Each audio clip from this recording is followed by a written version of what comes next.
ndagusoje ndakwifuriza amahoro y'Imana. Ubu turi kumwe kuri channel Women7 TV, aho uri waba uri mu Rwanda, waba uri hanze yarwo, mu bihugu byose bigiye bitandukanye ku isi, aba diaspora, abantu mwese mukomeje kutwereka ko turi kumwe, mudushyigikiye, muturi inyuma, muduteye ingabo mu bitugu. Women7 TV irabifuriza umugisha w'Imana ndetse no kuronka mu mikorere yanyu ya buri munsi. Ndashimira by'umwihariko umuntu umaze gukanda kuri subscribe, agakanda kuri like, akaba yaragiye muri comment akaduha igitekerezo cyiwe ndetse agasharinga inshuti n'abavandimwe. Ni ukuri muraba agaciro cyane kandi ibitekerezo byanyu ni ingenzi. Nongera kwibutsa umuntu utaragira akanda ko yakanda kuri subscribe, agakanda kuri like, akajya hepfo muri komenti akaduha igitekerezo cyiwe. Turi hano kukumva, turi hano kugutega amatwi ngo tugirane inama, duhugurane, kandi igitekerezo ushobora kwandika hari igihe mugenzi wawe yaza akagisoma kikamugirira akamaro. Kandi iyo tugiye gutegura ikiganiro gikurikiye, turamanuka tukareba muri bya bindi mwatubwiye. Hari abadusaba ko twabagira inama cyangwa se akifuza ko twaganira ku kindi kintu runaka ubutaha. Nibyo duheraho tukabikurikiza mu gutegura ikiganiro gikurikiye. Biba ari ingenzi cyane rero gusigara icyo wanditse muri comment. Amazina y'uwo muri kumwe ni Malayika Kami Kevin. Mu kiganiro tugiye kuganira ku barerwa.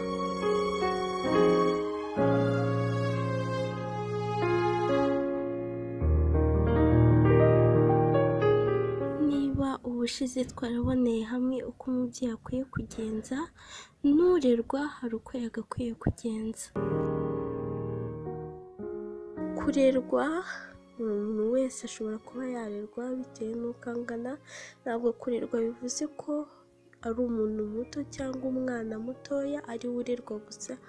Oya, hari n'abantu bakuru barerwa. Igihe bavuga ko umuntu arerwa, ni uko afite umuntu runaka umureberera, umugira inama, umukebura, umubwira ngo icyo wakoze si cyiza, genza gutya, gira gutya, kimufitiye akamaro uyu munsi ndetse n'ahazaza he heza.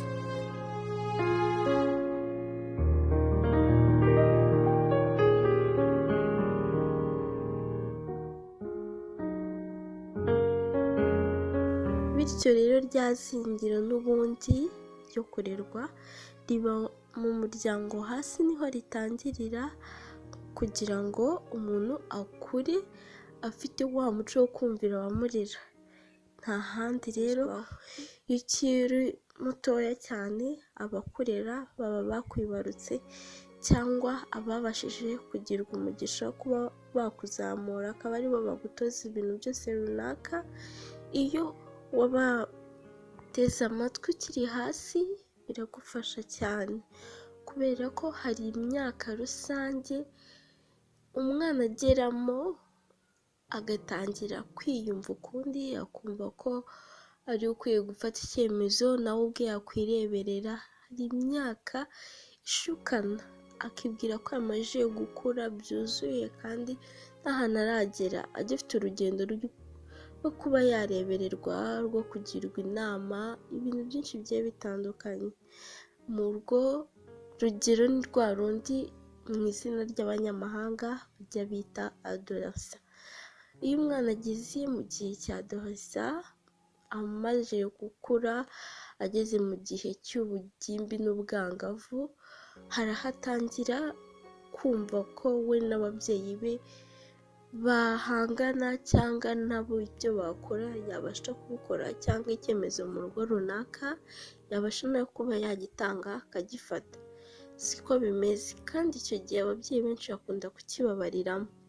Ahandi usanga umwana atangiye kumva ko udakwiye kumubuza iki, udakwiye kumubwira ngo iki urabona wambaye ntago kikubereye, nyamara wambaye gutya na gutya bishobora kuba byiza. Agatangira agashinga ijosi akamubwirira ku rutugu, akamwereka ko ntacyo avuze, akamwereka ko ibyo ari kumubwira atabyitayeho, ko atazi ibigezweho, yashaje, ashaka ko yambara nk'ibya kera. Oya, buriya umubyeyi wese ava akagera, umuntu wakureze akakuvana hasi akakuzamura, ashimishwa no kubona usa neza, ndetse ashimishwa no kubona ko ibyo wambaye cyangwa ibyo urimo bimwubahishije ndetse nawe bikakubahisha. Rero ntabwo ari ukuvuga ngo aba yakubangamiye, ahubwo menya uburyo ubyitwaramo. Wenda ashobora kubona ko wa mwenda wambaye utakubereye, ariko wowe ukabona urakubereye, ndetse ukabona nta nubwo, tuvuge nk'umwenda mugufi w'ikanzu cyangwa w'ijipo, akavuga ati jya wambara uri hasi cyane y'amavi, ukamubwira ati oya, ndashaka ugera munsi y'amavi ho. Rero kumubwira ntabwo ari ukuvuga ngo ugiye gushyira hejuru, ugiye kumurusha ijwi. Menya uburyo uyimutwaramo, menya uburyo uyimwumvishamo, umwereke impamvu uri kuvuga ko uri kuvuga ko ukubereye, we akubwira impamvu ari kuvuga ko utakubereye. Bizabafasha cyane kuba hari aho mwahuza, kuba hari aho mwakumvikana, kandi ibintu bikagenda neza. Aho usanga ku ruhande rw'umwana w'umuhungu, aho papa we aba atangiye kuvuga, nawe ugasanga aravuga ati nanjye ndi umugabo, nanjye nakwikorera iki, nanjye nakwibana bigakunda, kubera icyo mbuza kuba nanywa iki, kuba nakora iki ngiki, kuba nagendana nawe, ni uburenganzira bwanjye. Mwebwe ibyo muri kumbwira ntabwo mubizi, ntabwo uzi aho isi igeze, kandi muyiri kumwe muri iyo si, niwe wagutoje, ntacyo yariye utariye, ndetse rimwe na rimwe abibona arushye kugira ngo ubeho neza, use neza, ariko ntubashe kuba wabibona cyangwa ubimwubahire. Ntabwo ari byiza rero, ntabwo ari byiza kuba yakubuza ngo wigende uko wigendane na bano. Mubaza impamvu, uca bugufi umubwire ati ese kubera iki papa, kubera iki udashaka kugendana na bariya, kandi ari inshuti zanjye gutya na gutya. Umuhe impamvu zawe zituma mugendana, nawe uhe impamvu ze zituma mutagomba kugendana. Utekereze neza, urebe, ushyire mu ijanisha. Hari n'igihe ababyeyi bajya bakubona n'inshuti runaka bakazitekereza ukundi kuntu zitari, cyangwa banafite impungenge zawe, ariko iyo mubashije kubishyira hamwe mukaganira buri kimwe utuje, ukabaha icyubahiro cyabo, barakumva, n'ibyo bitiranyaga bakagukosora, nawe ukababwiza ukuri, mugashyira ibintu hamwe, ukagumana amahoro yawe, ugasabana na za nshuti zawe zikagusura, bitagombeye ngo uriyibye ugiye kubasanga ahantu runaka, kuko niho haviramo n'ibintu bitari byiza. Kugira inshuti z'ababyeyi batazi ntabwo ari ibintu biba bikwiye. So biba byiza kugira inshuti umubyeyi wawe muri wowe, ukumva ko ubumuntu nyakuri wumva wabwimakaza muri wowe, ukumva ko niyo babashuti bawe batabufite, ugomba kuba hari icyo bagukuraho. Ibi by'umugisha cyane. Yumvishe ko uwo nguwo muri kumwe, wa wundi wemeye akakurwanirira, wa wundi wemeye agakora buri kimwe utari uzi, kugira ngo ukunde uba ungana gutyo, kugira ngo ukunde za nshuti zawe uba uzifite. Ntabwo izo nshuti zawe zipfa kwizana gutyo, ziza kuko hari icyo zikubonaho kizima, cyangwa zigukuraho, cyangwa uko umeze, kuko hari igihe waba warahuye n'ibibazo runaka zikaba zitanakwegera.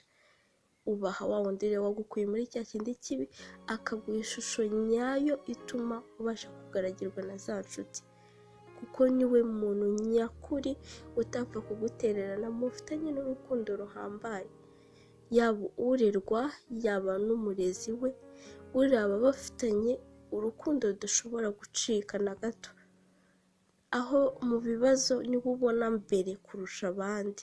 Kandi birababaza iyo mugiranye akabazo gato wumva ko ari we mwanzi, wumva ko akwanze, wumva ko bicitse, ariko burya niyo umuntu mufitanye urukundo rwimbitse. Kandi iyo wamwubashye ukagerageza ugakora buri kimwe, ukamubwiza ukuri, mukaba inshuti, imigisha guha igufasha kugera ku ntego yawe. Kandi biranyura cyane iyo wigiye ijuru nawe ukabona ufite umuryango, ukabona hari imbuto zagukomotseho ubona ziri gushibuka neza, waragendeye cyangwa warifashishije bimwe ubona nawe baguhaye kugira ngo ugere aho ugeze. Ni iby'agaciro cyane, n'uwakureze aba yumva afite ishema, aba yumva uyu mwana wanjye gutya na gutya, biba ari byiza, biba ari umugisha, kubera ko wumva ko nawe wageze ku ntego y'ubuzima wagombaga kugeraho. Rero iyo ukuze hari uko wagenje hasi ukagera muri cya gihe cyo kuba wagira butoza, nawe niba waragize amahirwe ugaca mu bibi ukabireka, bizagufasha kumva ko umwana wawe uzamumenya uko umuganiriza gutya na gutya, kandi niba utaranabinyuzemo bizagufasha kubakomeza, uzi uburyo ubakomezamo, ubabwiza ukuri bimeze gutya na gutya, iyo myaka ucamo nanjye nayiciyemo ariko nayitwayemo gutya na gutya, ibibi byanyendekeyeho ni ibi, nyuma byagize, umubwiza ukuri, bityo bizaguha ubuzima wagiye ucamo, ibibi nubihindura bizakubashisha kuba uzabana neza n'abo wibarutse mu gihe kiri hejuru. Ariko nukura wumva ko ari wowe nyine ufite ijambo, ukwiye kujya aha, ababyeyi nta kintu bakumariye, akazi kabo kari uko kugushyira ku isi, ugomba gukora ibigezweho, bo barashaje, icyo gihe ni hahandi uzagera nawe mu rugo rwawe runaka, utangire wumve ko yaba umugore yaba umugabo, uwo muri kumwe nta jambo afite, nta kintu akwiye kukubwira, udakwiye guca bugufi ngo umwumve, wakwifatira icyemezo yagenda cyangwa akabireka, ibyo biramureba, wumve ko nta kintu avuze na gito. Rero ntabwo bari byiza, kuko ya mahoro abura hasi mu muryango wakuriyemo, nawe wari kubasha kuba wayazana. Ntabwo buri ababyeyi gusa ari bo nabo bagakwiye kuzana amahoro mu rugo, n'uwo bibarutse mu gihe bo bacitse imbaraga yabagarurira ya mahoro, kuko nabo n'izindi mbaraga baba barazanye kugira ngo zibunganire aho bacitse intege. Rero muri cya gihe nawe utazana amahoro muri rwa rugo rw'iwanyu runaka wakuriyemo, ngo ubafashe ahandi bari hasi, ubafashe kongera kubazamura, nicyo cya gihe nawe ubwawe bizakugora kongera imbaraga mu rugo rwawe, ukumva ko bibe ntibibe ntibikureba, ukumva ko utangiye gusunikiraho mugenzi wawe ibintu runaka kandi mwese inshingano ari izanyu. Biba byiza rero kwisubiraho, niba ubona hari ahantu bitagenda neza, hari ibintu utari kubahiriza, subiramo, ivugurure, twitekerezeho mu rungano waba urimo rwose, reba uruhare rwawe mu bikuba mu buzima bwa buri munsi, urebe ibitagenda neza, kuko buriya rega ikintu kitagenda neza mu mutima wawe kiba kirimo, ariko kucyemeza kuvuga ngo ukiri kure ukijugunye ukumva wapi, bakana kabaranseka, babandi ikibazo nikizana wowe uzagisigaramo wenyine. Ongera utekereze, wongera wisuzume, vuga ngo nkwiye kugenda gutya, koko nkwiye guhinduka, nanjye niba nifuza ko abanjye hari ukundi bazagaragara, ese agahinda nteza ababyeyi banjye njyewe karamutse kambayeho nabyitwaramo gute? Biba byiza cyane kwisuzuma, niba hari aho wari uri mu kintu kitari cyiza ukarekera, kuko ni umuvumo, buriya umubyeyi yagutakaje hirira nta mugisha uba urimo. Ca bugufi, hindukira, musaba imbabazi, ibintu byose wabihindura bigakunda, ukongera ukagira ibyishimo, ukisanzura mu muryango, kandi iteka ababyeyi cyangwa umurezi wawe ahora akeneye wa mutima uca bugufi, kuko aba ashaka kubabarira. Twisuzume, twisubiremo, turebe igikwiye kuba cyakorwa. Ndagushimira cyane cyane wowe twabanye, wowe wakurikiye ikiganiro Ubumuntu 7 TV, irabakunda cyane, irabibutsa gukora subscribe no kujya muri komenti mukaduha ibitekerezo, ugakanda kuri like ndetse ugasharinga inshuti zawe, duhugurane, igitekerezo cyawe ni ingenzi, twibukiranye buri kimwe. Imana ibarinde. Ciao ciao.